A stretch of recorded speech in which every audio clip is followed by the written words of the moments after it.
කරන අරුණ.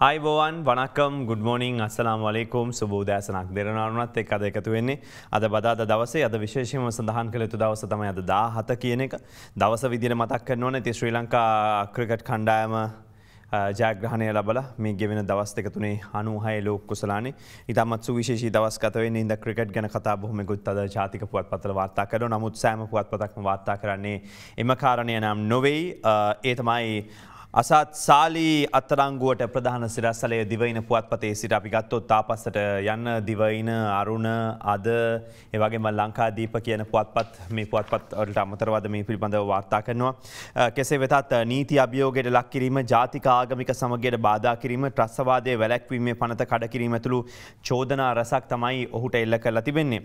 දැන් මේ අත්තරංගුවට පත්වීම සම්බන්ධයෙන්ම යම්කිසි ආందోලනාත්මක තත්ත්වයක් තිබෙනවා. මොකද ඔහු අත්තරංගුවට ගත්තේ ඔහු කරපු ප්‍රකාශය නිසාද. එහෙම නැතිනම් ඔහු අත්තරංගුවට ගත්තේ ඔහු පාස්කු එරිදා ප්‍රහාරය පිළිබඳ කොමිෂන් සභා වාර්තාවේ අන්තර්ගත කරුණු සහ එහිදී යම් යම් සිදුවීම් වලට බලපෑම් කර බවට ඔහුට එල්ලවන චෝදනා නිසාද. ඉතින් මම හිතන්නේ පැහැදිලිව කිව යුතු තැන එය නමුත් එය තමයි ප්‍රශ්නගතතාවන බවට පත්වෙලා තියන්නේ. මං හිතන්නේ සලේ අරෙස්ටඩ් කියලා ප්‍රධාන සිරස්තලයේ විදිහට වාර්තා කරලා තියෙනවා. යනුව හිටපු ආණ්ඩුකාර අසත් සාලි ඊයේ පස්වරුවේ අපරාධ පරීක්ෂණ දෙපාර්තමේන්තුව අත්අඩංගුවට ගත්තා. කෙසේ වෙතත් හිටපු ආණ්ඩුකාර අසත් සාලි පස්වරු ඊයේ අද ඊයේ පෙරවරුවේ අපරාධ පරීක්ෂණ දෙපාර්තමේන්තුව විසින් කොල්ලුපිටිය ප්‍රදේශයේ තමයි අත්අඩංගුවට ගත්තේ. මොකද යාම ගේ කියලා තිබ්බනේ එන්න ඕන තැන මොකද්ද කියලා පොලිසියට මම හිතන්නේ පෙරේද දවසේ ලේසි වෙන්නේ නැති අත්අඩංගුවට ගන්න. අසත් සාලි අත්අඩංගුවට ගත්ත ත්‍රස්තවාදයේ වැළැක්වීමේ පනත යටතේ තමයි ඔහුව රඳවාගෙන ප්‍රශ්න කරන්නේ.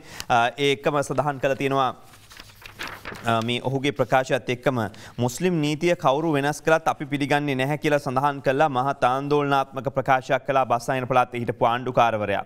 ඒ නීතිපතිවරයා විසින් රහස් පොලිසියේ නියෝජ්‍ය පොලිස්පතිවරයාට දෙනු ලැබූ උපදෙසක් අනුව තමයි ඊ අත්අඩංගුවට පත් වෙනවා කියලා කියන්නේ. ඊ හවස කොල්ලුපිටිය ප්‍රදේශයේදී ඔහු අත්අඩංගුවට ගන්නවා. ඔහු ප්‍රකාශ කළේ ඇත්තටම ගෙවිච්ච 9 වෙනිදා මේ මාසේ දඬ නීති සංග්‍රහය ත්‍රස්තවාදයේ වැළැක්වීමේ පනත 2007 අංක 5 දරන සිවිල් සහ දේශපාලන අයිතිවාසිකම් පිළිබඳ සම්මුති පනත යටතේ වරදවල් කළ බවට අනාවරණය වෙනවා කියලා නීතිපතිවරයා විසින් උපදෙස් ලබා දීලා තියෙන්නේ. ඉතින් ඒ අනුව තමයි මේ ප්‍රකාශයත් එක්ක අසත් සාලි අත්අඩංගුවට පත් වෙන්නේ කියලා පුවත්පතේ සඳහන් කරනවා. විශේෂයෙන්ම අංක 5 කියලා කියවුනේ අංක 56 දරන සිවිල් සහ දේශපාලන අයිතිවාසිකම් පිළිබඳ ජාත්‍යන්තර සම්මුති පනත උල්ලංඝනය කරලා තියෙන බවට ප්‍රමාණවත් කරුණු අනාවරණය වෙනවා කියලා නීතිපතිවරයා පොලිස්පතිවරයාට දැනුම් දීලා තියෙනවා. කෙසේ වෙතත් අසත් සාලි අත්අඩංගුවට ගෙන ඇත්තේ ත්‍රස්තවාදයේ වැළැක්වීමේ පනත යටතේ. ඒ පනත යටතේ ප්‍රතිපාදන අනුව ඔහු රඳවගෙන පාස්කු ප්‍රහාරය සම්බන්ධයෙන් වුණත් ප්‍රශ්න කිරීමට හැකියාව තිබෙනවා.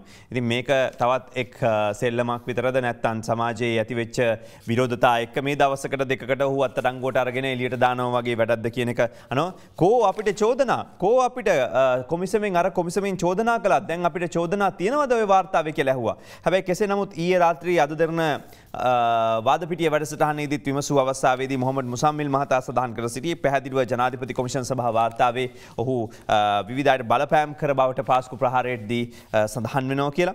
කෙසේ වෙතත් මෙහිදී තමයි අද වාර්තා කරලා තියෙන සෑම පුවත්පතකම ඔහුගෙන් රඳවගෙන ප්‍රශ්න කරනවා. ඔහු අත්අඩංගුවට පත් වෙනවා. ඔහුව ප්‍රශ්න කරන්න බලාපොරොත්තු වෙනවා. ඒ වගේම ඔහු අත්අඩංගුවට පත් වුණා කියලා. එසේ වෙතත් දැන් ලංකාවේ නීතිය සම්බන්ධයෙන් කතා කළොත් මම හිතන්නේ මම එකතු කරන කොටස මේ කොටස ඉතින් ආණ්ඩුක්‍රම ව්‍යවස්ථාවේ 14 එක ව්‍යවස්ථාවේ වගන්තිය කියන්නේ සෑම පුරවැසියෙකුටම භාෂණයේ නිදහසට සහ ප්‍රකාශනයේ ඇතුළු පළ කිරීමේ නිදහසට හිමිකම් තියෙනවා කියලා.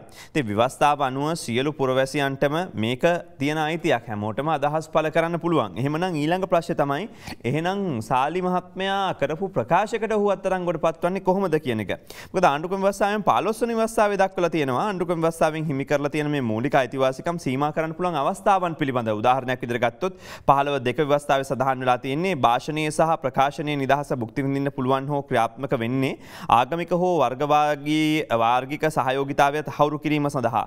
එහෙම නැත්නම් පාර්ලිමේන්තු වරප්‍රසාද අධිකණ්ඩ අපහාස කිරීම අපහාසය හෝ වරදකට පෙළඹවීම සම්බන්ධයෙන් නීතියෙන් නියම කරන සීමාවන්ට යටත්ව ඒ වගේම 15/7 කියනවා ව්‍යවස්ථාවේ මේ භාෂණයේ සහ ප්‍රකාශන නිදහස භුක්ති විඳින්න පුළුවන් රාජ්‍ය ආරක්ෂාව රටේ යථා පැවැත්ම තහවුරු කිරීම පිණිස මහජන සෞඛ්‍ය හෝ සදාචාරය ආරක්ෂා කිරීම පිණිස අන්‍යයන්ගේ අයිතිවාසිකම් හා නන්වදෑරුම් නිදහස නිසි පරිදි පිළිගන්නා බවට නිසි පරිදි ගරු කරන බවට වග බලා ගැනීම පිණිස ඒ වගේම ප්‍රජාතන්ත්‍රවාදී සමාජයක පොදු සුබ සාධනය සහ යුක්ති සහගත අවශ්‍යතා සපුරාලීම් පිණිස නීතියෙන් නියම කරන ලබන සීමා කිරීම වලට යටත්ව කියලා. ඉතින් ඒ අනුව අපිට ඕන දේවල් ඕන විදිහට ප්‍රකාශ කරන්න බැහැ කියන එක ව්‍යවස්ථාවෙම එක්තැනකදී අපිට පෙන්නුම් කරනවා. දැන් මේක ගත්තොත් මේ භාෂා නිදහස සම්බන්ධයෙන් මූලික නඩු ගණනාවක් තියෙනවා අපිට ඒ සම්බන්ධයෙන් කියවොත් අදහස් ගන්න පුළුවන්. නමුත් අසාත් සාලි මහත්මයා දැන් අත්අඩංගුවට ගත්තේ මොකටද කියලා හරියට කියන්න ඕන. හැබැයි අද දෙරණ ප්‍රවෘත්ති විකාශය මේ සම්බන්ධයෙන් විමසුවම සඳහන් කරපු කාරණය තමයි කොල්ලුපිටිය පොලිසිය අත්අඩංගුවට ගත්තේ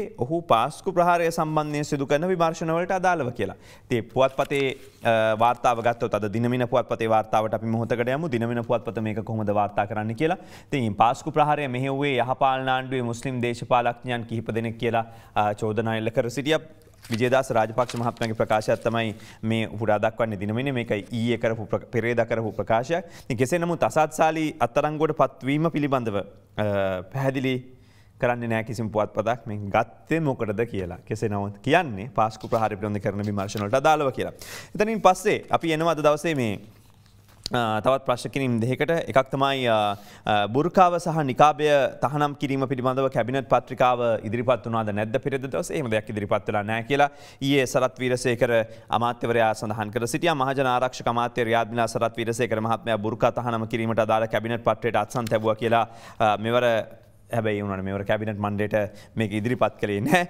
අද පුවත්පත් දෙකක ප්‍රධාන සිරස්තල එකක් අරුණ ඒ වගේ මවබිම් පුවත්පත බුර්කාව තහනම් කරන්න රජය කිසිම තීරණයක් අරගෙන නැහැ කියලා විදේශ කටයුතු අමාත්‍යාංශයේ ලේකම් රියාද් මිලාල් මහාචාර්ය ජයනත් කොළඹගේ මහතා සඳහන් කරනවා. අද්මිරාල් කොළඹගේ විදේශ අමාත්‍යාංශයේ ලේකම්වරයා කියන්නේ එවැනි තහනමක් පැනවීම සඳහා රජය තීරණයක් ගෙන නැහැ කියලා. හුදෙක් ඒ යෝජනාවක් විතරයි.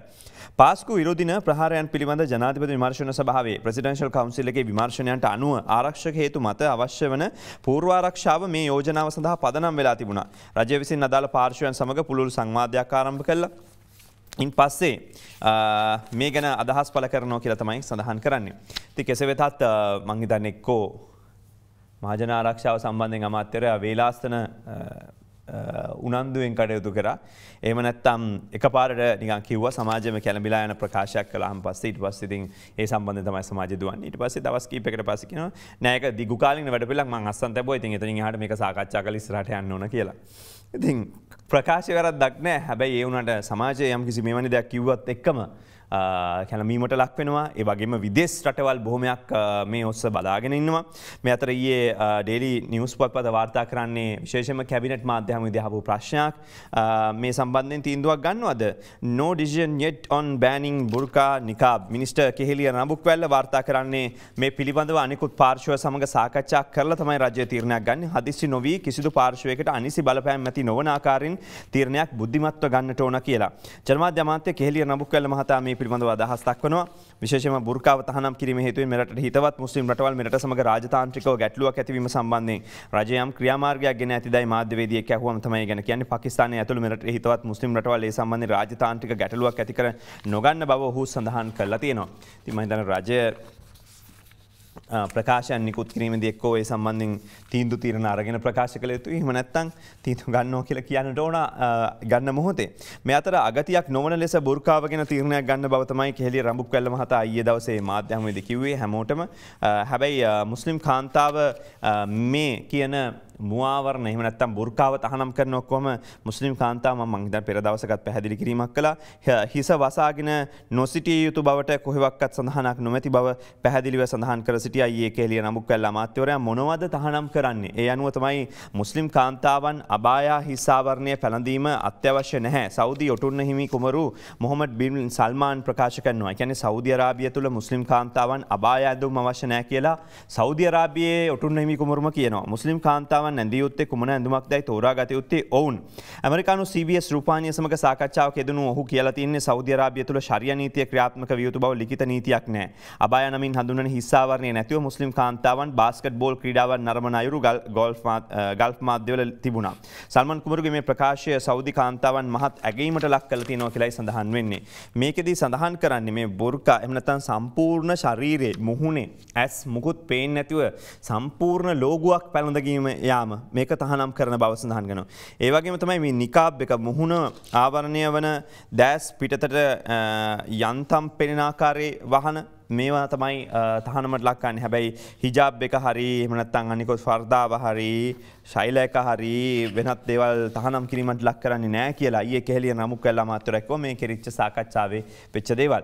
මෙතනින් එහා පැත්තේ ඉතින් අතරම ගත්තන් පස්සේ එහෙමනම් මුස්ලිම් සමාජය තුළින් නෙමෙයි මේක අන්තවාදී සමාජය තුළින් තමයි චෝදනාවන් එල්ල වෙන්නේ කියලා මේ වාර්තාවන් එක බලන්න වෙනවා. එහෙම කිව්වේ ඊයේ අද ඩ්‍රැෆ්ට් ආද පිටියේදීත් ඒ සඳහා සම්බන්ධ වෙච්ච මුස්ලිම් දේශපාලකයන් ඇතුළු දේශපාලකයන් පාස්කු ප්‍රහාරය මෙහෙයුවන් පිළිබඳවත් පාස්කු ප්‍රහාරය එල්ල වෙච්ච ආකාරය පිළිබඳව දීර්ඝ වාර්තා දිගින් දිගටම ඉදිරිපත් වෙනවා.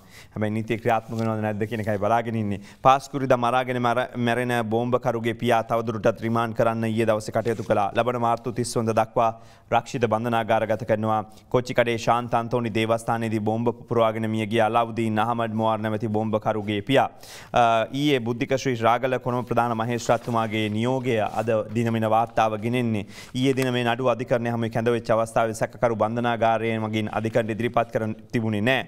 ඉතින් ඒ හින්දා තවදුරටත් විමර්ශන කරනවා කියලා තමයි ඔවුන් සඳහන් කර සිටියේ. මේ අතර පාස්කු ප්‍රහාරයේ චූදිතයන්ට නීතිපති දෙපාර්තමේන්තුව කඩිනමින් නඩු පවරනවා කියලා අද සඳහන් කරන්නේ රමේෂ් පතිරණ සම කැබිනට් මාධ්‍ය ප්‍රකාශකතුමාගේ ප්‍රකාශයක්. වෛද්‍ය රමේෂ් පතිරණ කියන්නේ මේ වාර්තාවට අනුව රටේ ජාතික ආගමික කටයුතුවලදී මෙරට ආරක්ෂාව සුරකින පරිදි ක්‍රියාත්මක විය යුතු සමාජ ප්‍රතිසංස්කරණ ක්‍රියාවලියක් යෝජනා කළා තියෙනවා. ඒ වෙනුවෙන් දෙසතියක කාලයක් ලබාගෙන තියෙනවා. පාස්කු ප්‍රහාරය සම්බන්ධයෙන් වන සියලුම වාර්තා මේවට විධිමත්ව නීතිපති දෙපාර්තමේන්තුවට යවලා තියෙනවා කියලා. ඒක තමයි බේරුවල සංවිධානයක් කටාර් රටින් අන්තවාදී පොත්තොගයක් ගෙන්වා තිබෙනවා කියලා අද දිවයින පුවත්පතේ සටහනේ කියන්නේ. පුස්තකාලයකට කියලා තමයි මේ අන්තවාදී ඉස්ලාමීය ග්‍රන්ථ මෙරට ආනයනය කළා තියෙනවා. පෙර දවසකත් උපුටා දැක්වුවා ආරක්ෂක අමාත්‍යාංශ ඉහළ පෙළේ ආරංචි මාර්ග කියන්නේ ආනයනය කළ ග්‍රන්ථවල නම් සඳහන් නොකර ඒවා ආනයනය සිදු කරලා තිබෙනවා කියලා. මේ අතර රිෂාඩ්ට අපහාස කළයි විමල්ට වාරණයක් මාධ්‍ය ආයතන තුනකටත් නොතීසි නිකුත් වුණා ඊයේ දවසේ. ඒ කොළඹ පැවති ඉස්ලාම් මන්තවාදය සහ පාසු කොමිසමෙන් ඔබට නැමැති සම්මන්ත්‍රණයේදී සිදු කරන ලද ප්‍රකාශයක් පදනම් කරගෙන හිටපු අමාත්‍ය රිෂාඩ් බදුදීන්ට අපහාස වන ආකාරය අසත්‍ය සහ ද්වේෂ සහගත ප්‍රකාශ නිකුත් කිරීම සහ ප්‍රචාරය කිරීම වළක්වලා අමාත්‍ය විමල් වීරවංශ සහ විද්‍යුත් මාධ්‍ය ආයතන තුනක් වෙත කොළඹ දිසා විනිසුරු අරුණ අලුත්ගේ මහතා වාරණ නියෝගයක් නිකුත් කළා. ඒ අනුව තමයි මේ සඳහා මේ අදාළ පෙත්සමේ වග උත්තරකරුවන් ලෙස දෙරණ මැක්‍රෝ එන්ටර්ටේන්මන්ට් සමාගම ඒ කියන්නේ අපේ වෙබ් අඩවි තියෙන සමාගම ඒෂියා බ්‍රෝඩ්කාස්ටිං සමාගම සහ EAP network private limited කියන මාධ්‍ය ආයතන වලට එරෙහිව මේ වාරණ නියෝගය බලපෑවෙන්නේ. විශේෂයෙන්ම කරුණු සලකලා බලපු විනිසුරුවරයා මේ වාරණ නියෝගය නිකුත් කළ තියෙනවා. ස්ථිර අතුරු තහනම් නියෝගය පිළිබඳ විභාගයට අදාළ කොන්දේසි වග උත්තරකරුවන් ලෙස වගඋත්තරකරුවන් නිකුත් කරන්න කියලා තියෙනවා. මේ අතරේ අද දවසේ ජාතික පුවත්පතට ප්‍රධාන සිරස්තල ගෙනෙනවා හේකිත්තෙන් අල්ලපු යුවල මුතුර් වලින් කරකට පෙර අතුරුදන් වෙච්ච යුවලක් බව.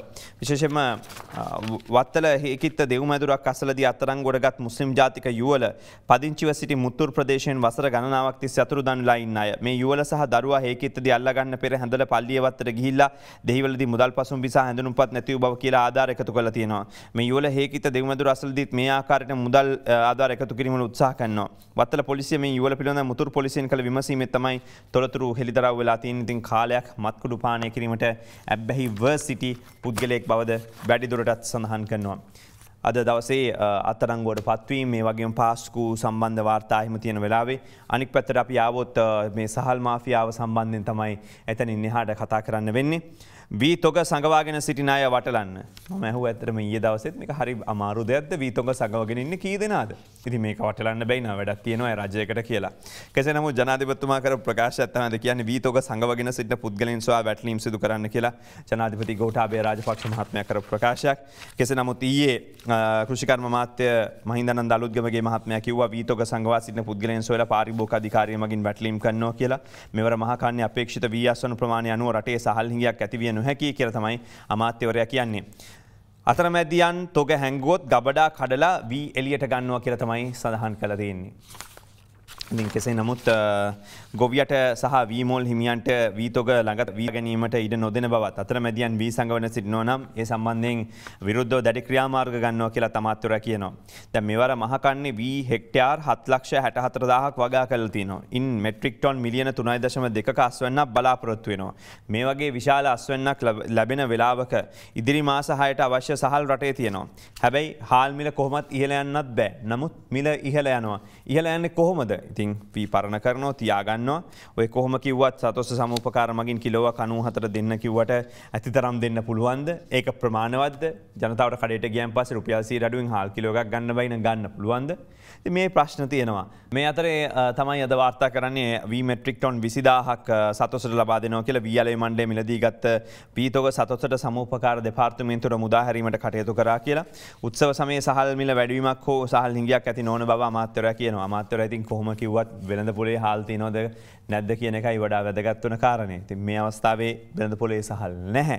තිබ්බත් තියෙන්නේ වැඩි මිල සහල්. ඉතින් මේ අවස්ථාවේදී කවුද සංගවගෙන ඉන්නේ? මොකද ප්‍රධාන පෙළේ කම්පැනි කට්ටිය බැලුවොත් ඇත්නම් බෑග් එකේ print කරලා තියෙන්නේ හරි රජය කියන ගානට අඩුවෙන් 100ට අඩුවෙන් හාල් තියෙනවා. ඊට පස්සේ තමයි ප්‍රවාහන ගාස්තු ඔක්කොම කියලා ඇඩ් කරලා තියෙන්නේ. කාටවත් අමුකුත් කියන්න බෑනේ ප්‍රවාහනෙට. ඉස්සර එහෙම නැහැ. ඉස්සර ගෙනල්ලා බාන්න මේ ගාන තමයි. දැන් එහෙම වෙන්නේ නැහැ. තීන්ද හාල් නැහැ. සහල් නිගයක් ඇති කළොත් ආනයනය කරලා මිල පාලනය කරනවා කියලා රමේෂ් පතිරණ මහත්මයාත් කිව්වා. අද දවසේ උපුටා දක්වන්නේ දිනමින පුවත්පතේ වාර්තාව. මේ අතර තමයි ප්‍රධාන සිරස්තලයක් විදිහට අද දවසේ වාර්තා කරලා තියෙනවා gas shortage likely to blow up ප්‍රධාන සිරස්තලයක් ලෙසට ඒ වාර්තා කරන්නේ සිලෝන් ටුඩේ පුවත්පත. ගෑස් සමාගම් වලට බිලියන ගානක පාඩුවක් වෙනවා කියලායි කියවලා තිබ්බ අවුරුදු කටේ ගෑස් හිඟයක ලකුණු ඇති වෙලා තියෙනවා කියලා. කෙසේ නමුත් සිංහල අවුරුද්ද වෙද්දී උත්සව සමයට ආසන්නේ මේවන්ට ගෑස් හිඟයක් ඇති වෙලා තියෙනවා. LP ගෑස් හිඟයක ලකුණු පහළ වෙලා තියෙනවා. ආනයනය වන විට මේ උග්‍ර ගෑස් හිඟයකට මුහුණ දෙන්න පුළුවන්. ඉතින් 2019 දෙසැම්බර් මාසයේ ඇමරිකන් ඩොලර් 440ක පැවතිච්ච LP ගෑස් ටොන් එකක ලෝක වෙළඳපොලේ නව මිල පසුගිය පෙබරවාරි අවසන් වෙනකොට ඇමරිකන් ඩොලර් 604 දක්වා ඉහළ ගියා. ඉතින් මේකත් එක්ක තමයි ලිට්‍රෝ ගෑස් සමාගම දැන් කිලෝග්‍රෑම් 12.5 ගෑස් සිලින්ඩර 21,31,000ක් විතර තියෙනවා කියලා සඳහන් කරලා තියෙන්නේ. මේ අතරම සිලින්ඩර් 6,60,000ක් පසුගිය මාසයේ වන විට ලිට්‍රෝ ගෑස් සමාගම රුපියල් මිලියන 400ක් ලාබ් ගෑස් සමාගම රුපියල් බිලියනයකට අධික මුදලක් පාඩු ලැබුවා කියලා සඳහන් කළ තියෙනවා. විශේෂම ගෑස් තොග ප්‍රශ්නයක් තිබෙන හින්දා අද දවසේ සිලෝන් ටුඩේ පුවත්පත වාර්තා කරන්නේ. අවුරුදු කාලේ වෙනකොට ගෑස් හිඟයක් ඇති වෙන්න යන්නේ කියලා වගේ ජනතාව දැනගත්තු දැන් මේ කරන ප්‍රකාශනකෙ හිතුනොත් එක්කෙනා එක තියෙන ගෑස් සිලින්ඩර් දෙක තියෙන ගෙවල් වල අනිත් එක ගෙනල්ලා වැඩිපුර තියාගන්න ගනි. එහෙම වුණොත් කොහොමත් හිඟයක් ඇති වෙයි. ඉතින් ඊට පෙර කටයුතු කරනවද එහෙම නැතුව පාලනය කරනවද හරි පණිවිඩය කියන්නට වෙයි කියලා තමයි දැන් මතක් කරන්න තියෙන්නේ. අත්‍යවශ්‍ය ආහාර ද්‍රව්‍ය වල පාලන මිලක් නැහැ. පාරිභෝගිකයෝ පීඩාවටපත් වෙන්නේ ඒ හින්දා. එළියට වඩා සතුසේ මිල අඩුයි. ඒත් ගන්න ගියාම සීමා සහිතයි. කීරි සම්බා උපරිම කිලෝ 5යි. සුදු සීනි කිලෝ 2යි දෙන්නේ. උත්සව සමයේ භාණ්ඩ මිල තවත් වැඩි වෙයි කියලා තමයි වෙළෙන්දොනන් කියන්නේ. දැන් රතු කැකුළු කිලෝ එක සතොසේ 89යි. පිටට ගියාන් පස්සේ 95යි. සුදු කැකුළු කිලෝ එකක් 93යි සතොසේ රුපියල් 100යි පිටට ගියාම. සුදු නාඩු එකක් ගත්තොත් කිලෝ එක 96යි සතොසේ 108කට විකිනෙන්නේ පිට. සම්බා කිලෝ එක 98යි සතොසේ. හැබැයි පිට 115යි. කීරි සම්බා ගත්තොත් 120යි සතොසේ. එළිය 170යි. සීනි 99යි. පිට 110යි. රතුසීනි 125යි සතොසේ 140යි පිට.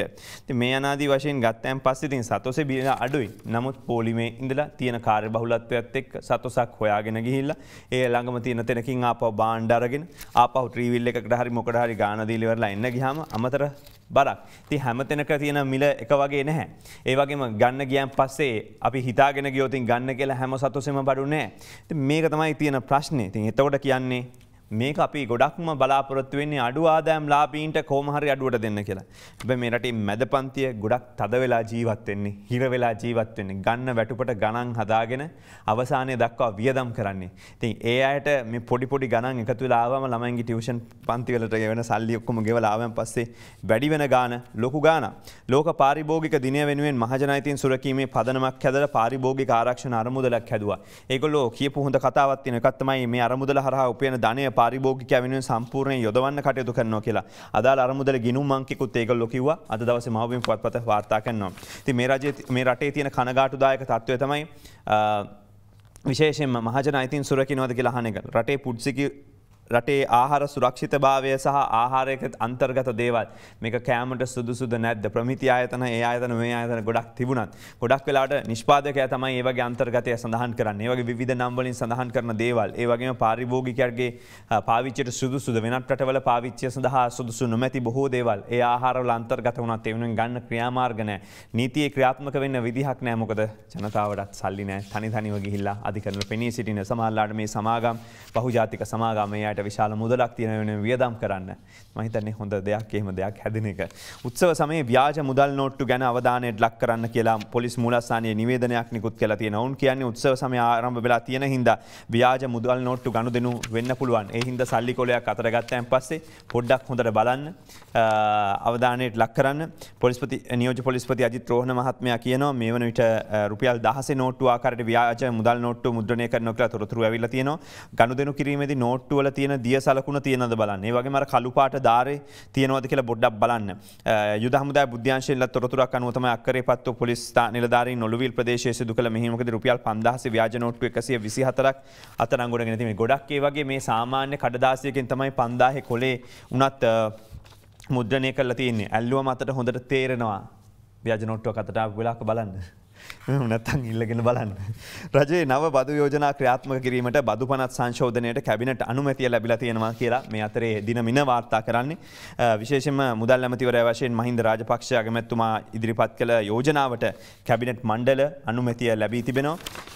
ඒක ජනාධිපති ගෝඨාභය රාජපක්ෂ මහතාගේ ජනතා ප්‍රතිඥාව අනුව සරල විනිවිදභාවයෙන් යුක්ත කාර්යක්ෂම බදු ක්‍රමයක් හඳුන්වා දීම සඳහා ඉදිරිපත් කළ ආර්ථික පුනර්ජීවන මූලාරම්භයන් පිළිබඳව තමයි මෙහිදී කතා කරලා තියෙන්නේ. ඒ අනුව තමයි මේ හඳුන්වා දීම සිද්ධ කරන්න කියලා. දැන් මේ දවස්වල ඉතින් ඊළඟ ප්‍රශ්නේ ඩොලර් එක 200යි. මේ දවස්වල වැඩිපුර ප්‍රවෘත්ති වල එහෙම යන්නේ නැද්ද? නේ අද දෙරණ නම් ඒ වගේ දේවල් යනවා. මොකද ඇමරිකානු ඩොලරේ රුපියල් 200ට ගිහිලා තියෙනවා. ශ්‍රී ලංකා මහ බැංකුව නිකුත් කළපු දෛනික විනිමය අනුපාත සටහන අනුව තමයි ඩොලරේ විකුණුම් මගිය රුපියල් 200ක් වෙලා තියෙන්නේ. ගැනුම් මිල රුපියල් 195ක් වෙලා තියෙන පසුගිය වසරේ අප්‍රේල් 8 9 යන දෙදින තුල ඩොලරේ විකුණුම් මිල රුපියල් 200 සීමාව ඉක්මලා ගිහිල්ලා තිබුණා. ඉතින් 200 පණී කියලා තමයි අද මව්බිම මේක වාර්තා කරන්නේ. කෙසේ නමුත් මේ වසරේ 2021 ඇමරිකානු ඩොලරයට සාපේක්ෂව රුපියලේ අගය 5.75කින් පහත වැටලා තියෙනවා. මහ බැංකුව කියන්නේ මම නෙමෙයි. මීට පෙර ගිය අවුරුද්දේ අප්‍රේල් මාසේ 8 සහ 9 දිනවල ඇමරිකානු ඩොලරේ විකුණුම් මිල රුපියල් 200 සීමාව ඉක්මවා ගිහිලා තිබුණා. ගිය අවුරුද්දේ ගිහින් තිබ්බා. හැබැයි මේ අවුරුද්දෙත් යනවා. මේ අවුරුද්දේ මේක පාලට ගෙනාවා. නමුත් ආපහු ඉහළට ගිහිල්ලා තියෙනවා. ඉතින් කෙසේ වෙතත් 200ට උඩින් තියෙන්නේ අපිට ඉතින් ගෙවීම් කරනකොට ලොකු ප්‍රශ්න තියෙයි. පිටරට ඉන්න කට්ටියක් දැන් ලංකාවට ඇවිල්ලා ඉන්නේ කොට දෙනේ. ඉන්න අයට සල්ලි එවන්න හොඳ කාලේ රටට කියලා මතක් කරනවා. මොකද ලොකු ගාණක් රටට එනවා. හම්බු කරලා එවනේවා මහන්සිලා හම්බු කරලා එවනකොට.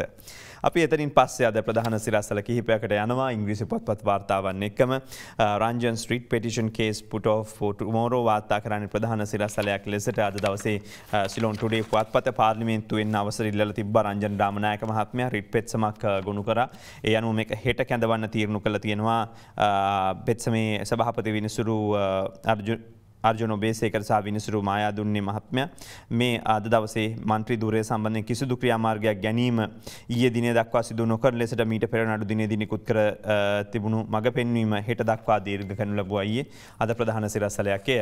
ඒ අනුව 18 වෙනිදා දක්වා කිසිදු පියවරක් ගන්නේ නැහැ. අභියාචන අධිකරණය පාර්ලිමේන්තුවේ මහලේකම්වරයාට නියෝග කර සිටියේ මේක. ඒ කියන්නේ මන්ත්‍රී ධුරය සම්බන්ධයෙන් තීන්දුවක් තීරණයක් ගන්න විදිහක් නැහැ. ඒ අධිකරණයට අපහාස කිරීමේ චෝදනාව යටතේ Taman වරදකරු කළ ලබා දීලා තියෙන මේ වසර 4ක සිරදඬුවම අහෝසි කරන්න කියලා ඉල්ලමින් තමයි ශ්‍රේෂ්ඨ අධිකරණයේ විශේෂ අපෑලක් ගොනු කරලා තිබෙනවා කියලා සඳහන් වෙන්නේ. ඉතින් මේ දුරෙන් Taman ඉවත් කිරීම වළක්වාලන රිට්ටාඥාව පාර්ලිමේන්තු මහලේකම්වරයාට නිකුත් කරන්න කියලා රංජන් රාමනායක මහත්මයා අභියාචන අධිකරණයෙන් ඉල්ලීමක් කරලා තිබෙනවා. රංජන් රාමනායක මහත්මයාගේ සිරකුටිය ළඟ තිබිලා තියෙන්නේ ලක්ෂ 5ක් ගෙවලා ගත්ත දුරකථනයක් කියලා. අද මව්බිම් පුවත්පත කියනවා ඊයේ කිව්වා එතුමගේ සිරකුටිය අසල දුරකථනයක් වලදාලා තිබුණා කියලා. ඒතර මේ දුරකථනය ඇත්තට එතුමා පාවිච්චි කරන එකක්ද වෙන කෙනෙක් පාවිච්චි කරන එකක්ද කියලා ගත්තන් පස්සේ අද කියන්නේ අගනුකොළ පැලැස්ස බන්ධනාගාරයේ රංජන් රාමනායක මහත්මයා රඳවලා තියෙන සිරමැදිලිය බිම වල දමා තිබියදී හොයාගත්ත මේ ජංගම දුරකථනය කිසියම් පුද්ගලයෙකුට ඊසි කෑෂ් මගින් රුපියල් ලක්ෂ 5ක මුදලක් ගෙවලා ගත්ත එකක් කියලා බන්ධනාගාර බුද්ධ්‍යංශ කියනවා. කෙසේ වෙතත් ගෙන්වා ගත්ත දුරකථනයෙන් රාමනායක මහතා රඳවා සිටින සිරමැදිලිය අසල බිම වල දමා තියෙනවා කියලා තොරතුරක් ආමයි ගිහිලා හොයලා බලන්නේ. හැබැයි බන්ධනාගාර අමාත්‍ය ලොහන් රත්වත්ති මහතාගෙන් මේක විමසුවම කියලා තියෙන්නේ එවැනි තොරතුරක් එතුමට නම් ලැබිලා නැහැ කියලා. අද සිලෝන් ටුඩේ පුවත්පත වාර්තා කරලා තියෙන රංජන් රාමනායක මහත්මයා ගත්තද වෙන කවුරුත් ගෙන්නවද සහයට ගෙන්නවලා දුන්නද එතුමා අල්ලන්න වෙන කෙනෙක් ගෙනත් දැම්මද එහෙම කතා නැහැ මේකේ. පළාත් සභා ඡන්ද ඉදිරි මාස 9 ඇතුළත පවත්වනවා කියලා මැතිවරණ කොමිසම කියනවා. කොමිෂන් සභාවේ සභාපති නිමල් පුංචිහේව මහත්මයාගේ ප්‍රකාශයක් ඊයේත් වැඩමුළුවක් පැවැත්වුණා. මේ වැඩමුළුවේදී තමයි මේ පිළිබඳව වැඩිදුරටත් අදහස් පළ කරලා තියෙන්නේ. පළාත් සභා මැතිවරණය පවත්වන්නේ කාගේවත් බලපෑමකට නොවේ කියලා අමාත්‍ය කෙහෙලිය රඹුක්වැල්ල මහතා මේ අතර ඊයේ කැබිනට් තීන්දුව තීරණ දැනුම් දීමේ සාකච්ඡාවේදී ප්‍රකාශ කර සිටියා. අද දවසේ ප්‍රධාන සිරස්තලයක් එය. සීනි ගැන කතා, වතුකම්කරු වැටුප ගැන කතා, ඒ වගේම වන විනාශය සම්බන්ධයෙන් කතා බොහොමයක් තිබෙනවා. රැඳෙන්න අපිත් එක්ක සවිස්තරාත්මක තොරතුරු ගෙනෙන්නම් අපි මේ විරාමයෙන් අනතුරුව. දෙරණ අරුණ Sri Lanka's breakfast show. ඔයාලි දෙරණ අරුණ සමග සජීවීව එකතු වෙන්නේ. මෙතනින් පස්සේ බොහෝ කතා අහන්න පුළුවන්. ඒක තමයි සීනිබද්ද සම්බන්ධයෙන් වරදක් වෙලා නම් විගණන පරීක්ෂණයෙන් තහවුරු කරගන්න පුළුවන්. පාර්ලිමේන්තු මන්ත්‍රී ජානක වක්කුඹුර ප්‍රකාශ කරනවා විපක්ෂය සමග ගම සමග පිළිසඳර නතර විපක්ෂයේ ගම සමග පිළිසඳර නතර කරන්න උත්සාහ කරනවා කියන එක තමයි ඔහු කියන්නේ. මේ අතර මම දන්නේ තුමගේ ආයතන වලට ඉතින් කොහොම හරි මේකේ ලාභ ලබන්න පුළුවන්ද කියලා මේ තියෙන බදුත් එක්ක මොකද කොහොමුණත් දැන් ඕකේ 50 අයින් කළා තමයි ඒගොල්ලන්ට සීනි විකුණන්න වෙන්නේ. එතකොට ලාභ ලබන්න ගියාම ලේසි වෙන එකක් නෑ. රජයේ සීනි නිෂ්පාදන සමාගම් වලට මහ බැංකුව කියන විදිහට සීනි බදු වංචාවක් වෙලා නැහැ කියලා කියන්නේ රාජ්‍ය ඇමතිනිය මහාචාර්ය සීතාරම්භ පොළ මහත්මිය. ඇමතිවරිය ඊයේ නුවරඑළිය දිස්ත්‍රික්කයේ දී තමයි මේ සම්බන්ධයෙන් අදහස් පළ කරලා තිබෙන්නේ. එයාත් කියනවා ඉතින් සීනි බදු වංචාවක් වෙලා නැහැ කියලා. දැන් වෙලා තියෙනවද නැද්ද? ඇත්තටම මොකද්ද වෙලා දෙන්නේ? ඒතර ජනතාව අහනවත් ඒකනේ. දැන් දේශපාලඥයෝ කියන කතාව තමයි මේ සීනි වලින් පමණක් නොවේ පොල් තෙල් වලිනුත් හොරකම් කරනවා. විපක්ෂ නායක සජිත් ප්‍රේමදාස මහත්මයා සඳහන් කරලා තියෙන්නේ මේ රැස්වීමට මීට පෙර සම්බන්ධ වෙච්ච අයත් මේ සම්බන්ධයෙන්ම අදහස් පළ කරලා තියෙනවා. ජන දුක විමසූ සත්කාරය මේක හැබැයි පෙරේදාටත් ඉස්සල දවස් තමයි මේක පැවැත්වුණේ. මේ අවස්ථාවේ තමයි ඔහු සඳහන් කරන්නේ මේ වන විට සීනි වලින් තා විශාල වංචාවක් සිදුලා තිබෙනවා. රුපියල් කෝටි 1590ක මුදලක් විනාශයක් සිද්ධ වෙලා තිබෙනවා කියලා අද අදහස් පළ කරන්න දිවෙන පුවත්පතේ. ඉතින් ඇත්තටම ජනතාව ගොඩක් වෙලාට රූපවාහිනියේ ඒ වගේම පුවත්පත්වල ඒ වගේම සමාජ මාධ්‍ය ඔස්සේ දේශපාලඥයෝ කරන ප්‍රකාශ අනුව තමයි තම යන පමණින් මේ පිළිබඳව බලන්නේ. එතකොට ආණ්ඩු පක්ෂය පස්සේ තමයි ඇවිල්ලි ඉවරලා දැන් කියන්නේ වංචාවක් වෙලා නැහැ කියලා. දැන් මේ සිද්ධිය පටන් අරගෙන පාර්ලිමේන්තුවේ අනුර කුමාර දිසානායක මහත්මයා පළමු දවසේ ප්‍රකාශ කරපු දවසේ සිට මාසයකට ආසන්න කාලයක් තිබුණා මේ සම්බන්ධයෙන් පැහැදිලි කිරීම කරන්න. එහෙම පැහැදිලි කිරීම කරේ නැහැ. ඉතින් කෙසේ වෙතත් දැන් තමයි පැහැදිලි කිරීම කරගෙන ඉස්සරහට එනවා පේන්නේ රජයේ පාර්ශවයත්. ඊයේ වාද පිටියෙත් මේ ගැන ඇහුවම කියපු කතාවටත් අපි යමු වෙලා ආයමු. අපල මේ සීනි සම්බන්ධයෙන් මැති අමතුමාලා කියන මෙහෙම එකක් වෙලා නැහැ වංචාවක් නැහැ නොයෙකුත් දේවල් කියනවා. මුදල් අමාත්‍යාංශයේ ලේකම්තුමාම කියනවා මේ රටේට මේ බදු වලින් වෙච්ච අවාසි බිලියන 15.9. ඒ වෙච්ච අවාසිය ගණනය කරලා තියෙන රජයේ අනිත් ඒක හාස්‍යයට ලක් කාරණා තමයි රජයේ ඊළඟ ගැසට් එක ගහනවා නොවැම්බර් මාසෙදී සීනි රුපියල් 85ට දෙන්න ඕනි කියලා. සිල්ලර මිලට. කාටද සීනි රුපියල් 85ට හම්බුනේ? ඒතර මෙතන වංචාවක් උන්නේ නැහැ කියලා කොහොමද කියන්නේ? එතකොට මේ බදු දාන වෙලාවේ ගුදම් වල තිබුණ මෙට්‍රික් ටන් 90000 ස්ටොක් කරලා රුපියල් 72ක් වෙනවා CIF value එක. බදු මුදල රුපියල් 50යි. රුපියල් 122යි. සීනියේ වෙලා. ඒ 122කට රුපියල් 10ත් 25ත් අතර ගාණක් යනවා දේශීය ප්‍රවාහයේ ගබඩා පාසුකම් සහ ව්‍යාපාරික ලාභය. ඒ 10යි 25යි අතරින් රුපියල් 13යි යට්ටුනේ. එතකොට තමයි මේ රුපියල් 135 හැදෙන්නේ සීනිවල. ඒ 90000 මේ බදු මුදල අඩු කරපු ගමන් මාකට් එකේ අඩු කරා නම් මේ මිනිස්සුන්ට පාඩුයි. ඊළඟට තමයි ලක්ෂ 3 කතා වෙන්නේ. දෙසැම්බර් එන්නේ. බද්ද තිබුණා නම් 160ට යනවා සීනි. ඒ වාසි ජනතාවට ලැබුණේ. ඒක මම මේ කියන්නේ. ඉතින් ඒකනේ කියනද යහන්නකො කියලා තමයි තිස්ස කුට්ටිආරච්චි මන්ත්‍රීතුමා කිව්වේ. මේ අතර තමයි පසුගිය රජයෙන් අපට ලැබුණේ දූෂණ වංචා පිරුණු ආයතන රාජ්‍යමନ୍ତ୍ରୀ චන්න ජයසුමන මහත්මයා ප්‍රකාශ කරනවා රුපියල් මිලියන 5000ක් ඉතිරි කර දීමට රාජ්‍ය ඖෂධ සංස්ථාවට හැකියාව ලැබිලා තියෙනවා කියලා ඖෂධ නිෂ්පාදනය සහ සැපයීමේ රාජ්‍ය අමාත්‍යවරයා කියන්නේ. විශේෂයෙන්ම මේ කර්මාන්තශාලාවක් විවෘත වුණා. එහිදී දිනකට මුකාවන ලක්ෂ 4කට ආසන්න සංඛ්‍යාවක් නිෂ්පාදනය කරන්න බලාපොරොත්තු වෙනවා. අද රුපියල් මිලියන 5000ක පමණ මුදලක් ඉතිරි කරලා දෙන්න පුළුවන් මේ වගේ වැඩසටහන්වලදී කියලා ඔහු සඳහන් කරනවා. වතු හාම් පුතුන්ට රජය අනතුරු අඟවලා තියෙනවාද? මව්බිම් පුවත්පතේ සිරස්තලයේ ලිස්ටට වාර්තා කරන්නේ වතු කම්කරුවන්ගේ වැටුප රුපියල් 10 කිරීම සම්බන්ධයෙන් වතු සමාගම් ඉතා මුරණ්ඩු ප්‍රතිපත්ති අනුගමනය කරනවා නම් රජය ඒට නිසි පිළිතුරු ලබා දෙනවා කියලා කෙහෙලි රඹුක්කැල්ල මහත්මයා ඊයේ කිව්වා. වතු කම්කරු වැටුප රුපියල් 1000ක් බවට පත් කළ ගැසට් නිවේදනයේ නිකුත් කර තිබියදී හාම් පුතුන් 20 දෙනෙකු පමණ මේ වන්ට එමෙතින්ට එරෙහිව අධිකරණ ක්‍රියාමාර්ගවලට එළඹීම ගැන තමයි මාධ්‍යවේදීන් විමසීමක් කළේ ඊයේ දවසේ. අද දෙන්න බිග් ෆෝකස් වැඩසටහන සඳහා සම්බන්ධ වෙන්නේ කම්කරු කොමසාරිස් ජෙනරාල්තුමා ප්‍රභාත් චන්ද්‍රකීර්ති මහත්මයා. අපි එතුමගෙන් අහමු මේ ගැන තවදුරටත් සවිස්තරාත්මකව. මේ අතර 2015ට පෙර සුදු වෑන් ආවා වගේ දැන් ඉන්නේ කළු වෑන් කියලා කියනවා. එහෙමත් වෙනවද? මේ අතරේ තමයි අද අදහස් පළ කළ තියෙන පාර්ලිමේන්තු මන්ත්‍රී ජේ.සී. අලවතුවල ඇස් දෙකෙන් දුටු විනාශයන් රූපවාහිනියෙන් කියූ දැරියගෙන් අද පොලිසිය කට උත්තර අරගෙන තියෙනවා. බලන්න මේ භාෂණයේ නිදහසට දැඩි කොන්දේසි පැනවෙමින් තිබෙනවා කියලා තමයි සඳහන් කර සිටින්නේ. විශේෂ පරිසරය තමයි අද දවසේ පරිසරය පිළිබඳ තමයි මේ පිළිබඳව ප්‍රශ්නගත තත්ත්වයක් නැති වෙලා තියෙන කියලා කිව්වා. මම හිතන්නේ මේ අවස්ථාවේ පරිසරය ගැන ලොකු හඬක් නැගෙන හින්දා අපි වද පිටියේම මේ පරිසරය ගැන වෙච්ච කතාවහකටත් යමු වෙලා එමු. දැන් ලෝක උරුමයක් කියන්නේ සිංහරාජාඩවියේ අපි දන්නවා මේ මාධ්‍යයට ඇවිල්ලා අර දුව ඒ කතාපු කාරණාවේදී පොලිසිය එතෙන් යවන්න නෙවෙයි ගියේ. හරි වනජීවීක හරි කියන්නේ. වනජීවීකට අදාළ පොලිස් විශේෂ නෑ නෑ. ඒ ගියේ ඒ විශේෂ පොලිස් කණ්ඩායම ගියේ. බූට් එකම දාලා ගිහින් තැන බලන්න. හරි. ඒ තැන ඉල්ලුවම තැන බලන්න ගියාම විශේෂ පොලිස් හරි එතන යන්න තිබ්බේ මේ වෙච්ච විනාශය බලන්නනේ. එතකොට මේ වගේ දරුවෙක්ට එහෙම ප්‍රශ්න කරන එක සාධාරණද? පාසල් යන ළමෙක් හරි තව තරුණ කෙනෙක් හරි මේ සම්බන්ධයෙන් රටට ආදරයෙන් තමන් ජීවත් වෙන පරිසරය පිළිබඳ ආදරින් දෙයක් ප්‍රකාශ කරාම ඒ දේ ගැන ප්‍රශ්න කරනවා නම් ඒ දේ ගිහිල්ලිවලා විවේචනයට ලක් කරනවා නම් බය කරනවා නම් ගෙවල් වලට කවුරු හරි යවනවා නම් ඒක අසාධාරණයිනේ මන්ත්‍රීතුමා රජයක් විදියට. ඔව් මම මේකේ මාතෘකාවෙන් දීර්ඝ වශයෙන් කතා කරන ඇත්තටම පොඩි ළමයෙක්ගේ ප්‍රශ්නයක් ඒක. හැබැයි ඒකට එවලෙම මේ වන සංරක්ෂණ නිලධාරීවරුත් ඒ අදාළ පොලිස් කොට්ටාස නිලධාරීවරුත් යවුවේ ඇත්තට මේ සිද්ධිය ඇත්තද කියලා. ඊට පස්සේ දුවම තමයි බය වෙලා හරි මොනවා හරි වෙලා බය කළා ඇත්තටම ගිහලා හොඳට බොහොම ආදරෙන් කතා කරන වීඩියෝස් එලෙට ඇවිල්ලා තිබුණා. ඊට පස්සේ ඉඩමෙපේ බලන්න යන්න ගියාම තමයි අල්ලපිඩෙන් පෙන්නලා දෙනවා. අවුරුදු 30කට කලින් ඔප්පුවක් තියෙන ඉඩමක් තමයි මේ සම්බන්ධව කතා කරන්නේ. ජනාධිපතිතුමා යනවා ගමසමග පිළිසඳර පළවෙනි වැඩසටහන අලවතුල මන්ත්‍රීතුමා මගේ ආසනේ අක්කර 100 වෙලන් විට මට ඉදිරිපත් කරපු ප්‍රශ්න ටික මම ජනාධිපතිතුමාට ඉදිරිපත් කරා. යවුවා Google map එක වන සංරක්ෂණ දෙපාර්තමේන්තුවේ වනජීවියෙක්ගෙන් ගිහිල්ලා මැප් එකේ ගෙවුවම් පාරම්පරිකව කටයුතු කරගෙන ආපු ඉඩමේ වැසිකිලි එක පැත්තකට දාලා ගේ එක පැත්තකට දාලා මැදින් ගැහුවට පස්සේ වැටපනින්න බෑ වැසිකිලි යන්නේ නඩු දානවා. ඒ ප්‍රශ්නේ මිනිස්සු කෑග ගහ කිව්වා අපි වගා කරපු ජනතාව මේක සත්‍ය තත්ත්වය බලන්න. ජනාධිපතිතුමා මොකද්ද කිව්වේ?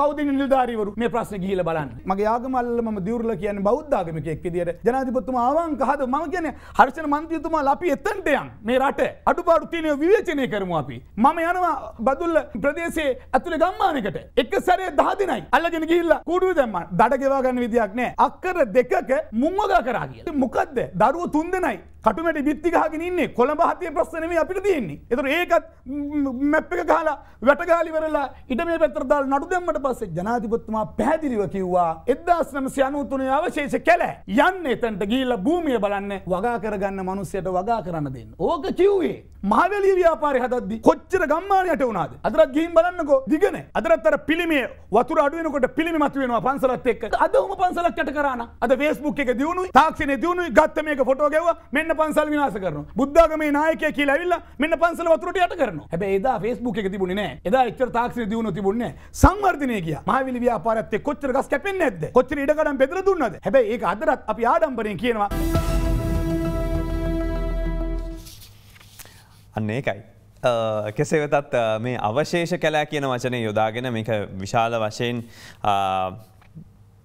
පාවිච්චි කරන වැරදි විදිහට. ඉතින් මේක 1950න් පස්සේ බොහොමයක් වනාන්තර අවශේෂ කැලෑ විදිහට තියෙනවා මේව ඉල්ලීම් කරලා තිබුණා ගැසට් කරන්න කියලා. හැබැයි ඉතින් කෙසේ වෙතත් තාමත් එහෙම වෙලා නැහැ. ඉතින් ඒවා යොදා ගන්නවා විවිධ ආකාරයේ වැරදි විදිහට. අද වීමෝලකට විදුලිය දෙන්න අවුරුදු 100 ගණනක් පැරණි දැවැන්ත ගස් 85ක් කැපුවා කියලා හුරිගැස්සව හන්දිය ඉඳලා මීගලාව මාර්ගයේ කිලෝමීටරයක පමණ දුරක මාර්ගය දිගේ පිටි සියලුම ගස් කපා දාලා තියෙනවා කියලා තමයි ප්‍රදේශවාසීන් චෝදනා කරන්නේ. ඉතින් එහෙම නැතුව මේක දෙන්න බැයිද? ඒ පැත්තෙන්ම යන්න ඕනද වෙන පැත්තකින් යන්න ඕනද කියලා මේ අහනවා. මේ අතර තමයි අද දවසේ සිංහරාජය සම්බන්ධයෙන් අදහස් කිහිපයකට එන්නේ විවිධ පාලකන අදහස්. එකක් තමයි සිංහරාජයෙන් කපපු වල්ලපට්ට කිලෝග්‍රෑම් 3280ක් සමග සැකකරුවන් 4 දෙනෙක් අත්අඩංගුවට පත් වෙනවා. දෙනියාය පොලිස් විශේෂ කාර්ය බලකා කඳුරේ නිලධාරීන් ලද තොරතුරකට අනුව මේ වැටලීම් සිද්ධ කරලා තියෙනවා. අද පුවත්පතේ ද මෝර්නිං පුවත්පතට මේ සඳහන් කරන්නේ අද අරුණ පුවත්පතේ වාර්තාවක්.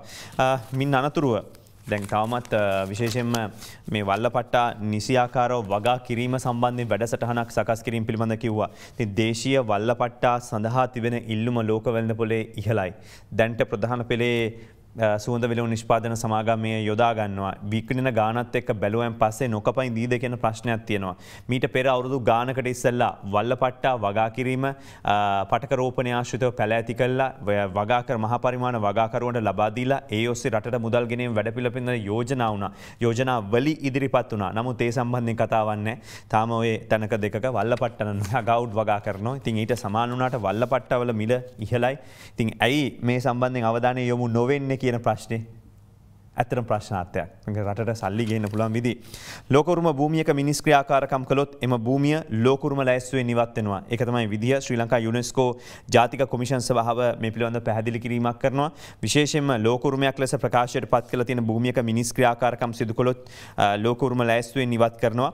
ශ්‍රී ලංකා යුනෙස්කෝ කොමිෂන් සභාවේ ලේකමාචාර්ය පුංචි නිලමේ මීගස්සත්ත මහතා කියන්නේ මේ හේතුවෙන් ලෝකෝරුම ලෙස නම් කළ තියෙන කිසිදු භූමියක ඉදිකිරීම හෝ කිසිදු කටයුතු සඳහා අවසර ලබා නොදෙන්න කියලා තමයි ඉල්ලීම් කරලා තිබෙන්නේ. ඉතින් මේකම මේක සඳහන් කරන්නේ ලෝක උරුම භූමි ගැන. හැබැයි මේක තව පුවත්පත් දෙකක වාර්තා කරලා තියෙනවා. අතන මේක ලෝක උරුම නෙමෙයි, සිංහරාජ නෙමෙයි, පෞද්ගලික ඉඩම් මේවට ඔප්පු තිරප්පු තියෙනවා. ඉතින් කතා ගොඩයි. හැබැයි හෙලිකොප්ටර් බාන්න මැණික් ගඟේ කුඹුක් ගස් වල අතු කපලා තියෙනවා කියලා අද ප්‍රදේශවාසීන්ගේ චෝදනාවක් ගෙනෙනවා. අපි කැපුවේ දිරාගිය මාර ගස් විතරයි. මේ මාර ගස් වලත් අතු විතරයි. දැව සංස්ථාවේ මොන්රාගල ප්‍රාදේශීය කළමනාකරු එච්.සී. ජයමාන්න මහත්මයා කියන්නේ අපි ඉල්ලීම් පරිදි තමයි කටයුතු කරේ. ඒ වගේම තමයි අපි මේ කපලා ඉවත් කරලා තියෙන්නේ දැව සංස්ථාව විදිහට. ඉතින් රටේ දැව සංස්ථාවට මේව ඉවත් කරන්න බැරිද කියලා තමයි ඔහු විමසන්නේ. මේ අවස්ථාවේ විශේෂයෙන්ම ගංගා රැක ගැනීම සඳහා සුරකමු ගංගා වැඩසටහන කතරගම මැණික් ගඟේ ආරම්භ වීමට නියමිතව තිබෙනවා. ඉතින් මම දන්නේ නැහැ කියන්නේ මේ ගස් කැපීම විශේෂයෙන්ම බස්නායක නිලමේතුමා මේකට විශේෂ ව්‍යාපෘතියක් ආරම්භ කළා තියෙනවා. ගස් සිටවීම ඒ වගේම එන පින්වතුන්ටත් කතරගම භූමියේදී ගහක් හිටවන්නට පුළුවන්. එහෙම වෙලාවක ඉතින් මේ කියන්නේ ගස් කැපීම කියලා. හැබැයි මේක ගස් කැපීමක් නෙමෙයි අතු කැපීමක් කියලා තමයි පනජී දැව සංස්ථාවේ ප්‍රාදේශීය කළමනාකරු කියන්නේ. පොල් ගස් කැපීමට තහනමක් ඇවිල්ලා තියෙනවා. පොල් ගස් කැපීම තහනම් කළා. පොල් ගස්ද ගස් හෙලීමේ පනතට ඇතුල් කළා. වැවිලි අමාත්‍යාංශය සූදානම් වෙනවා ඒ සඳහා බාධාවකින්. දැන්ට මේ පනත මගින් කොස් දෙල් තල් ගස් කැපීමට අවසර ලබා ගැනීම අනිවාර්ය කරනවා. මේ සඳහා ඒ අනුව යම්කිසි දිරිගැන්වීමක් නොකර ඉන්න තමයි බලාපොරොත්තුව පොල් ගස් කපන්න. රමේෂ් පතිරණ මහතා කියන්නේ පොල් ඉඩම් කට්ටි කර විකිණීම සම්බන්ධයෙන් දැන්ට පවතින නීති රීති සංශෝධනය කිරීමටද අපේක්ෂා කරන බව අරුණ පුවත්පතේ සිරස්තලය. ඊයේ අනුකුමාර දිසානායක මහත්මයා කිව්වා වත්මන් රජය ජනතා ගැටලුවලට විසඳුම් ලබා දෙනව වෙනුවට විවිධ වර්ගයේ බොරු ගොතලා මොකක් හරි වෙනත් මාර්ගයක ගෙන යන්න උත්සාහ කරනවා හැම වෙලාවකම කියලා. ඉතින් ඇත්තටම මොන වගේ බොරුද ගොතනවා ඇත්තේ? රටේ ප්‍රශ්නයක් කෙනකොට අග්‍රාමාත්‍යවරයා කියන මොකද්ද? මම ගව ඝාතනය තාහනම් කරනවා.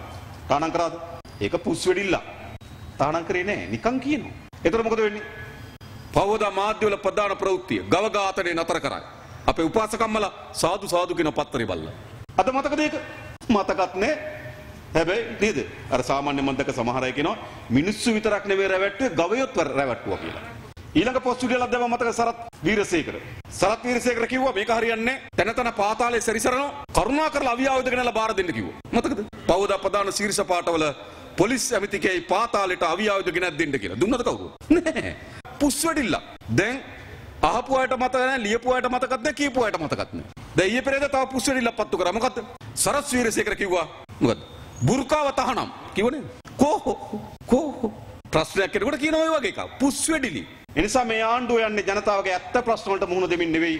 මේ ආණ්ඩුව ගමන් කරමින් තිබෙන්නේ කොහොමද? ජනතාවගේ ප්‍රශ්න එනකොට ඒ ප්‍රශ්නට විසඳුම් දෙනවා වෙනුවට විවිධ වර්ගයේ බොරු කතන්දර ගොතනවා. පුස් වැඩිලි ගැන තමයි අනුර කුමාර දිසානායක මහත්මයා මතු කරේ. ඉතින් මාධ්‍යත් ඒ වෙනුවෙන් ඉඩකඩ වෙන් කරනවා. ලොකු ශීර්ෂ පාඨ ලබා දෙනවා. ඒ ඉඩකඩ ඇත්තටම වින් වෙනවා. ඉතින් ජනතාවගේ අලිවැටේ ප්‍රශ්නේ, ගමේ ප්‍රශ්නේ, බඩුමිලේ ප්‍රශ්නේ මේ දේශපාලඥයෙක්ගේ දෙන්නේගේ කතාව වලින් යටපත් වෙලා යනවා. අපි අවුරුදු ගාණක් හිතුවත් එහෙම තමයි වෙන්නේ. මව්බිම් පුවත්පතේ සිරස්සලයක් අවුරුදු කාලෙට රට වහන්නේ නැහැ. ස්වයං වාරණයක් මත කටයුතු කරන්නයි ජනතාවගෙන් ඉල්ලා සිටිනවා. කැබිනට් ප්‍රකාශක වෛද්‍ය රමේෂ් පතිරණ මහතාගේ ප්‍රකාශයක් අද ගෙනෙනවා. එළඹෙන අවුරුදු සමයේ රට වසා දැමීමේ තීරණයක් නැහැ, ලොක්ඩවුන් එකක් නැහැ කියලා.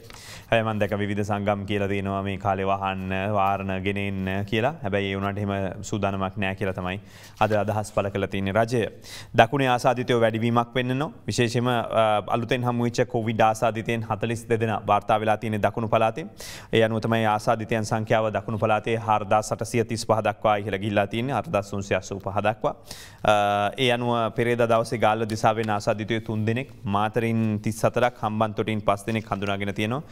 යම්කිසි දකුණු පළාතේ අය ටිකක් පරිස්සම් වෙන එක හොඳයි. දිස්ත්‍රික් සහ පළාත් සෞඛ්‍ය නිලධාරීන් අහඹු PCR සඳහා අකමැති බව නොනිල වශයෙන් ප්‍රකාශ කළා තියෙනවා. මහජන සෞඛ්‍ය පරීක්ෂකවරුන්ගේ සංගමයෙන් චෝදනාවක් අද එල්ල වෙන්නේ. ඒ අනුව තමයි අහඹු PCR පරීක්ෂණ නොකර සමාජයේ කොවිඩ් ව්‍යාප්තිය පිළිබඳ අවබෝධ කර ගැනීමට අපහසුයි. වගේම දෛනිකව සිදු කරන PCR ප්‍රමාණය 7000ක් 8000ක් විතර වෙනවා කියලා වාර්තා කරලා තියෙනවා. මම හිතන්නේ කැබිනට් එකටත් ගෙන්නලා තිබුණා මේ සම්බන්ධ කොවිඩ් කමිටුවේ ප්‍රධානියා පැහැදිලි කිරීමක් කරන්න. කෙසේ නමුත් අහඹු ඒවා අඩු වෙලා. ඉතින් දැන් 6000 නේ කරන්නේ. 6000, 7000, 8000.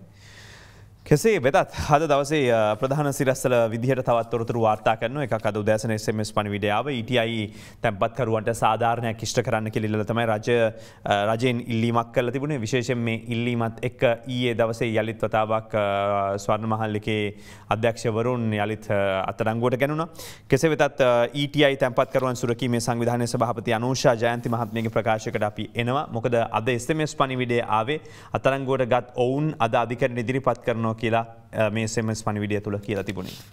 අත්අඩංගුවට ගත්තා. හෙට දිනේදී ඇප් මත ඔවුන් නිදහස් වෙනවා. ඉතින් මේක නෙමෙයි මේ තැන්පත්කරු බලාපොරොත්තු වෙන්නේ. මේ වැරදිට ඔවුන්ට දඩුවම් නියමයි. නමුත් ඉන් එහා මේ තැන්පත්කරුවන්ට මුදල් ලැබෙන්න ඕනේ. ඒකට කොමිසම නිර්දේශ නිකුත් කළා තියෙනවා. ඒ නිර්දේශ අපි දැක්ක නිර්දේශ 18ක් නිකුත් කළා තියෙනවා. නමුත් මේ වෙනකොට ප්‍රසිද්ධ කළ දෙන නිර්දේශ 4යි. ඒතර ඉතුරු ටික කෝ ඒවා අපිට දැනගන්න අයිතියක් තියෙනවා. මේ තැන්පත්කරුවෝ වශයෙන් මේ අගතිරපත් වෙච්ච පාර්ශවයට ඒක ලබා ගැනීමේ අයිතියක් තියෙනවා. නමුත් මේ වෙනකන් අපි ලිඛිතව ඉල්ලා තියෙනවා. මේ වෙනකන් අපිට මේ කොමිසමේ පිටපතක් ලබා දුන්නේ නැහැ. ඒතකොට විශ්වාස කරනවා කොමිසම විසින් ETI අධ්‍යක්ෂවරු පමණක් නෙමෙයි ශ්‍රී ලංකා මහ බැංකුවේ වැරදි ඒවට සම්බන්ධ නිලධාරීන් මොනවද කළා තියෙන්නේ මේ සියලු දේවල් මේ වෙනකොට එලි කරලා තියෙන්නේ. ඒතකොට ඒවත් වහාම ප්‍රසිද්ධ කරන්න අත්අඩංගුවට ගැනීම සහ අනිත් පැත්තෙන් අප දෙනවා. මේක අපි දකින්නේ මේ ඇත්තටම රටම මුලා කිරීමක් හැටියට මේ තැන්පත්කරුවන්ව මුලා කිරීමක් හැටියට අපි දකින්නේ.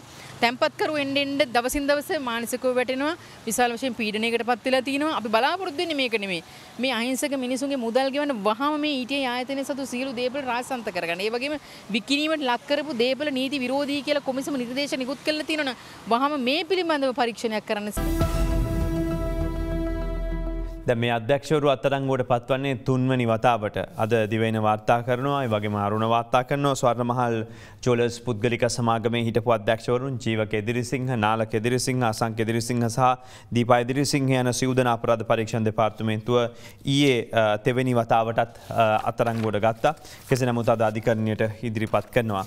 අපි මේකම බයවෙන්න එපා අත්හිට වූ එන්නත් කාණ්ඩය ලංකාවට ගෙනල්ල නෑ රමේෂ් පතිරණ මහත්මය කිව්වා ඩෝන් පැනිකෝව ඇස්ට්‍රසෙනික වැක්සින් හෝල්ට ඉන් යුරෝප් වාර්තා කරන්න ප්‍රධාන සිරස්තලයක් ලෙසට අද ඩේලි නිවස් පුවත්පත බොහෝ දෙනෙක් කියන ඔන්න දැන් වෙන රටවල්ලින් ගහන්න නැති හින්දා ඒ එන්නට්ටික අපිට ලබා දීලා අපිට ගහයි කියලා කෙසේ නමුත් ඒව නෙමෙයි මේ ගෙනත් තියෙන කියලා ඊයේ දවසේ කැබිනට් මාධ්‍ය හමුවේදී මාධ්‍යවේදීන් ප්‍රශ්න අහුවම සඳහන් කර සිටියා දැනට මෙරට කොවිඩ් ව්‍යාප්තිය සෞඛ්‍ය සාරක්ෂක අංශවල මැදිහත් වීමෙන් ඉතා සාර්ථක ලෙස පාලනය කරලා තියෙනවා කියලා යෝන් කියන්නේ. රජය සැලසුම් කරනවා කොවිඩ් එන්නත තවත් මිලියනයකට ලබා දීමට ප්‍රසන්න රණතුංග මහත්මයා ඊයේ දවසේ සඳහන් කළ තියෙනවා යහපාලනයේ බිඳවැටීම නිසා බිඳවැටී තිබුණු නිසා රටේ ආර්ථික සංවර්ධනයේ ජාතික ආරක්ෂාව තහවුරු කරන්න රටට ලොකු වෙහෙසක් දරන්නට සිදුනා කියලා කෙසේ වෙතත් ජනතාවගේ ආරක්ෂාව ජනතාවගේ සෞඛ්‍ය ආරක්ෂාවත් තහවුරු කරමින් රජය ඉස්සරහට යනවා කියලායි ඔහු කියන්නේ.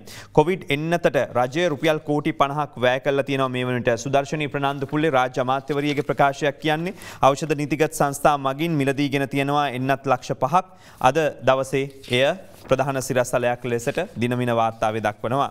ඒකම එන්නත ශ්‍රී ලංකාව තුළ භාවිතා කිරීම නවතා දමන්න මෙතෙක් කිසිදු තීරණයක් අරගෙන නැහැ. කෝවිෂීල්ඩ් එන්නත භාවිතය අතුරු ආබාධ සියල්ල ගැන විමර්ශනයක් කරනවා කියලා සඳහන් කරනවා. විශේෂයෙන්ම සෞඛ්‍ය අංශ කියන්නේ දැනටමත් ඔවුන් ලක්ෂ 7කට වැඩි ප්‍රමාණයකට මේ එන්නත ලබා දීලා තියෙනවා. මෙහි ඒ කියන ආකාරයේ සංකූලතාවයන් ඇතිවීමක් පෙන්눔 කළා නෑ කියලා. දෙවැනි රැල්ලේ කොවිඩ් රෝගීන් සංඛ්‍යාව 84019යි සමස්ත ආසාදිත සංඛ්‍යාව 88512 දක්වා ඉහළ ගියා. සුව වෙලා 85371ක් ගෙදර ගිහිල්ලා තියෙනවා. මරණ 534ක් ලංකාවේ මේ වන විට වාර්තා වෙනවා. කොවිඩ් සම්බන්ධ වාර්තාව මේ උපුටා දැක්ුවේ. කොරෝනා සුව වෙච්ච අයට දියවැඩියාව හට ගැනීමේ තත්ත්වයක් තිබෙනවා. ඒ හින්දා මේ සම්බන්ධයෙන් විශේෂ ජෝන් හොප්කින්ස් එකේ මහාචාර්යවරයෙක් තමයි මේ හොයා ගැනීම කළා තියෙන්නේ. අද දවසේ දිවයින පුවත්පතේ වාර්තාවක් ගෙනවිත් තිබෙනවා. අපේ රටට කොතරම් බලපෑමක් වෙන්න පුළුවන්ද කොවිඩ් හින්දා. විශේෂයෙන්ම අපේ රටේ ජාතික ආර්ථිකයේ විශාල ප්‍රමාණයක් දරන්නේ මෙරට විදේශගත ශ්‍රමිකයන්ගෙන් එවන මුදල්. කොවිඩ් නිසා රට රැකියා අත්හැරලා 45000ක් ලංකාවට ඇවිල්ලා තියෙනවා. පවතින කොවිඩ් වසංගතය හැමුවේ මේ තත්ත්වය එක්ක විදේශ ශ්‍රමිකයෝ ඉදිරියේදී තවත් 35000ක් පමණ ගෙන්වන්න නියමිතව තිබෙනවා. හින්දා ඔබට හිතා ගන්න පුළුවන් ඉදිරියේ තියෙන තත්ත්වය කොයි වගේ වෙයිද කියලා. අපි මේක අද යන්න බලාපොරොත්තු වෙනවා සරත් ෆොන්සේක මහත්මයාගේ ප්‍රකාශයට නීතියක් නැති රටකද ජීවත් වෙන්න වෙන්නේ ඉස්සරහට. එහෙම වෙන්න බෑ. එයා පිස්සු දෙඩෙව්වට. එවනම් එයාට තියෙන්නේ කොහේ හරි සෞදි අරාබියට හරි කොහේ හරි යන්න. ඒ වුණත් ගිහිල්ලාම දොඩවන්න ගියොත් වාචාර අල්ලලා දිව කපලා දායි. ඒ රටවල වලුණත් විනයක් තියෙනවා නීතියක් තියෙනවා. අසත්සාලීට ඉන්න වෙන්නේ නීතියක් නැති ලෝකෙක් කොහේ හරි ගිහිල්ලා. එයාට කැලේ තමයි ගිහිල්ලා ලගින්න වෙන්නේ. ඒ කතාව සාලි ගැන මේ අතර සිලොන් ටුඩේ පුවත්පතේ සිරස්තලයක් ඩිවල් මම මේක ඊයේ උදෑසනම උපුටා දැක්වුවා වැඩසටහනේ අවසානයේ අදානි to get 51% stake ප්‍රධාන සිරස්තලයක් විදිහට වාර්තා කරන්නේ නැගෙනහිර වරාය සම්බන්ධයෙන් කතාව තිබ්බා. ඒක ඉවර වෙලා බටහිර වරාය සම්පූර්ණයෙන් සංවර්ධනය කිරීම ලබා දීලා දෙනවා කියලා සඳහන් කරා. ඒ අනුව අදානි සමූහයට ඉන්දියානු නියෝජිතයා විදිහට ඒක ලබා දීලා තියෙනවා. බටහිර ජැටියෙන් 151ක් අදානිට ඉතිරි 49 වරාය අධිකාරියට සහ ජෝන් කීල්ස් හෝල්ඩින්ග්ස් එකට හම්බ වෙනවා කියලායි මේ කියලා තියෙන්නේ. ඊයේ සිය නිල ට්විටර් ගිණුමේ සඳහනක් තබලා මේ බව සඳහන් කරලා තියෙනවා අදානි සමූහය ප්‍රධාන සිරස්තලයක් විදිහට හින්දා අපිටත් වාර්තා කරන්න හැකියාව ලැබිලා තියෙනවා. විශේෂයෙන්ම එම සමූහයේ හිමිකරුවන ගෞතම් අදානි රජයට ස්තුතියි පළ කරලා තිබෙනවා. එදී ඔහු කියන්නේ ජෝන් කීල් සමාගමද සිය කෘතවේදීත්වය පිරිනමනවා කියලා වැඩිදුරටත් කොළඹ වරාය බටහිර පරිණත ඉදිකිරීමේ හවුල් ව්‍යාපාරයේ ඉතිහාසයේ සිට ශ්‍රී ලංකාව සහ ඉන්දියාව අතර ඇති අන්‍යෝන්‍ය සබඳතාවයේ සංකේතයක් වනු ඇති බව මේ විදිහට වාර්තා කරලා තියෙනවා. මඩකලපුව ගුවන් තොටුපොළ ගැන ඉන්දියාවේ අවධානය යොන පාර්ලිමේන්තු මන්ත්‍රී ආර් චාණක්‍යන් ප්‍රකාශ කරලා තියෙනවා. සාකච්ඡාවේදී තවදුරටත් අදහස් දක්වපු චාණක්‍යන් මන්ත්‍රීවරයා කියලා තියෙන්නේ මඩකලපුව ගුවන් තොටුපොළ ජාත්‍යන්තර ගුවන් තොටුපොළක් කිරීමට ඉන්දියා රජය විශේෂ අවධානයක් යොමු වෙනවා කියලා මේ රටේ ප්‍රශ්න ඔක්කොම දැන් ඉන්දියාවට තමයි ඉස්සරහට කියන්න වෙන්නේ කියලා අපට කියන්නත් තියෙන්නේ. ඊයේ තලයිමන්නාරමේ පාසලේ බසයක් ගැටිලා දුම්රියේ ගැටිලා තුවාල සිදුනා සිසුවෙක් ජීවිතක්ෂයට පත් වුණා. චාරුප වාර්තාවක් එක්ක අද දවසේ වාර්තා කළා තියෙනවා ඒ පිළිබඳවත්. ඉතින් මම හිතන්නේ වෙලාව ප්‍රමාණවත් නැහැ. නමුත් සඳහන් කරන්න ඕන කාරණා තියෙනවා. එකක් තමයි ඔබට මතක ඇති ඉතාමත්ම සුවිශේෂී දවසක් අද දවස අපිට වෙන්දට වඩා ක්‍රිකට් ගැන දැනෙන්න පටන් අරන් තියෙනවා අපේ කණ්ඩායම නොපෙන්වන සාර්ථකත්වයන් එක්ක. ඉතින් ෆයිනල් එක තිබ්බේ මාර්තු මාසේ 17 වෙනිදා. ඔබට මතකයි ඕස්ට්‍රේලියාවත් එක්ක අවුරුදු 25කට ඉස්සෙල්ලා. ඒ හින්දාම මේ දවස ඉතාමත් සුවිශේෂී දවස. අපි දර්ශන මොහොතක් බලන ගමන් කතා කරමු. කෙසේ වෙතත් ඔබ දන්නවා අරවින්ද ද සිල්වා ශතකයක් වාර්තා කළා. ජයග්‍රහණී ලකුණ දක්වා පිටියේ හිටියා. ඒක ඉතාමත් සුවිශේෂී ජයග්‍රහණයක් අපිට. 1996 ලෝක කුසලානේ මුල්ම තරඟ තිබ්බේ සිම්බාබ්වෙත් එක්ක ඔබට මතක ඇති. සනත් ජයසූරිය කළු විතරන කලින්ම අවුට් වුණාට පස්සේ ඇවිත් ලකුණු 90ක් ගහලා මැච් එක දිනවලා අරවින්ද සිල්වා ගියා. ටිකතනින් පස්සේ සුවිශේෂී තරඟාවලියක් කණ්ඩායම හැංගීම මේ සියල්ලත් එක්ක අපි මේ තරඟේ බැලුවා. පොඩි කාලේ. ඉතින් ඒක අදටත් හීනයක් වගේ. අපි කෙටි විරාමයකට යමු වෙලා ආවි තවත් සවිස්තරාත්මක තොරතුරු ගෙනෙන්න කාටුන් ගෙනෙන්නම් මේ දෙරණ අරුණ. දෙරණ අරුණ. Sri Lanka's breakfast show. Cartoon බලන වෙලාව මේ බෙම්පියා කාටුනේ මුලින්ම අර කිසා ගෞතමීට නොමලගයකින් නබ මිටක් ගෙනත් දෙන්න කියපු කතාව දැන් වෙනස් වෙලා නේද බන්දුල අංකල් බෙම්පියා අහනවා. ඒ කොහොමද බෙම්පියෝ ඇයි පාලන මිලට කඩෙන් හාල් මිටක් ගෙනත් දෙන්න කියලා කිව්වොත් ගෙනත් දෙන්න පුළුවන් වෙයිද? අද දවසේ කාටුනේ යන්නේ ඇත්ත කතාව. මේ පුරසාරන් සීනිපදු අඩු කිරීමෙන් නව නිෂ්පාදකයන් පිරිසක් බිහි වුණා උඹලා දැක්කද? පුරන් කියලා අහන්නේ මේ අද පීබී මහත්මයා වගේ ඇඹරෙන්නේ. ඉතින් මොනවද ඔය නිෂ්පාදන සර් කසිප්පුනේ. ඔව් හැලිවල පෙරනවලු මේ දවස්වල වැඩිපුර. එහෙම කියලා කිව්වේ මම නෙවෙයි බන්දුල ගුණවර්ධන ඇමතිතුමා. පංකජ රුවින්ද සරදම් මගෙන් වන සේවයක් නෑ කියලා මහාචාර්ය නලින්ද සිල්ව තානාපතිකමෙන් අස් වෙලා. ඔය වගේ තානාපතිලා කී දෙනෙක් ඉන්නවද වැඩේ තියෙන්නේ? ඉතින් එතුමාස් වුණාට අනිත් අය නම් අස් වෙන්නේ නැති එක. තිස්සේවා විස ඉනාවැස්ස. හාල් තවත් හැංගුවොත් ආනයනය කරනවා බන්දුල ගුණවර්ධන මහත්තයා කියන්නේ එහෙම. තේරෙන්නේ නැති නිසායි අහන්නේ. වැරදිලාවත් අපේ හාමිනේලා ගණන් ඉස්සුවොත් අපිට හාමිනේලත් ආනයනය කරලා දෙනවද? අද දවසේ ලංකාදීපෙන් අහනවා. දැන් අල්ලට සිඟාවත් රස නැති කැකවිලි කකා. එහෙම තමයි ඉතින් අපේ ජනතාව ඉන්නේ. ඉන්න ගමන් සීනි වංචාව ගැන කතාව අහනවා. ඉතින් මේ දවස්වල සීනිත් අල්ලට දාමා තමයි කන්න වෙන්නේ කියලා කියන්නේ සාමාන්‍ය ජනයාට. දාසගේ කාටුනේ අද බන්දුල ඇමතිතුමා ගැනම තමයි. හාල් මිල තවත් නැග්ගොත් රටින් හාල් ගේනවා සුවාරිස් මම. ඒ කියන්නේ ඩඩ්ඩිලා පාස් වෙලා නේද? බලන් ගියාම හැමදාම ඩඩ්ඩිලා පාස් වෙන එක තමයි උනේ කියලායි කියන්න තියෙන්නේ. අද මීළඟ කාටුනේ හසන්ත විජේනායකගේ හිමීට ඉබි ගමනේ ආවා. මොකද VIT මහින්දානන්ද අලුත්ගමගේට හාල් අයිති බන්දුල ගුණවර්ධනට. ඉතින් දෙන්න එකතු වෙලා ගමනක් යන්න ආවා. කරන්න දෙයක් නෑ රජෝ බෙන්ස් එක ඇවිල්ලා තියෙන ඉබි ගමනේ යන්න බෑ මම යනවා රටින් ගේන්න කියලා. යන්නයි යන්නේ හාල් ගේන්නත්. මේ අතරේ රුපියල් 1000 වැටුප ගන්න වතුකම් කරුවට මේ වංකගිරි වනේ පසු කරගෙන ගිහිල්ලා හාම්පුතුන් හමු වෙන්න කියලා දෙන්න. අද අවන්තාටිකලගේ කාටුනේ කියන්නේ ඒ අනුව වංකගිරියේ ගමනක් ගිහිල්ලා අවහාරුවෙන් පාර හොයාගෙන අපිට පාර ඇඳලා දෙන්න වෙයි කියලයි හොයාගෙන යන්න. අද දෙරණ කාටුනේ ටීචර් රටේ සංවර්ධනය පිළිඹු වෙන ආකාරයෙන් ඇඳගෙන ඉන්න කියාපු චිත්‍රය තමයි මේ කියලා අපේ දරුවෙක් අද ඡායාරූපය පෙන්නනවා. එහෙම නැත්නම් චිත්‍රයක් අරගෙන එලා පෙන්නනවා. අනේ ඒ චිත්‍රේ ඉස්සර අපි ඇඳපු චිත්‍ර වගේ නන් නෙවෙයි. ඒ වගේ අපි ඇඳේ පොල් ගස්වල ලස්සනට අතුරු කිලි දාලා කොළ පාටින් පාට කළා. අද කාලේ ළමයි අඳින චිත්‍රවල තියෙන්නේ පරඬැල් වෙච්ච අතු නැති එහෙමත් නැත්නම් වියලී ගිය ඉරිතැලුණු මහ පොළොවත් එක්ක තියෙන ගස් විතරයි. මෙන්න මර්සිපාලගේ කාටුනේ මුජිබුර් රහ්මාන් කියනවා යාලට අවශ්‍ය හොඳ සිංහල නායකයෙක් බිහි කරන්නලු. ඇයි ඔය එකපාරක් කරගත්තේ? එයා මදිද කියලා අහනවා මව්බිමෙන්. හසන්ත හුරේරා පාර්ලිමේන්තු මන්ත්‍රීවරුන්ගේ රක්ෂණාවරණය ලක්ෂ 10කට වැඩි කරන්න යනවලු. මවුන්ට් එලිසබෙත් එකේ රෝහල් ගාස්තු වැඩි කළාද දන්නේ නේද සර්? අද දවසේ මේ කාටුනේ. දැන් මේ රටේ වෙනවනම් වෙන්න කවුද හොඳ? අද කියලා වැඩක් නෑ කාටුනෙන් කියනවා වෙනවනම් වෙන්න හොඳ කෙනෙක් පිළිබඳව. ඉස්සර කිව්ව වෛද්‍යවරු ඉංජිනේරුවෝ ඒ වගේ කට්ටිය වෙන්නනේ. ලොකුනහම දේශපාලකයෙක් වෙනවා කියපු අපේ කොල්ලා දැන් කියනවා ඊටත් වැඩිය බලවතෙක් වෙනවා කියලා. ඉතින් ඇමතුමා අහනවා ඊටත් වැඩිය බලවතෙක් කවුද? මිනිහා කියන්නේ හාල් මෝල් කාරයෙක් වෙනවා කියලා. ඔව් දැන් ඉස්සරහට පරමාදර්ශී චරිත වෙන්න යන්නේ වෙන කවුරුත් නෙමෙයි හාල් මෝල් කාර්යෝ. හාල් මෝල් කාර්යෝ කොහොම තව රිදේ? හාල් මෝල් හිමියෝ.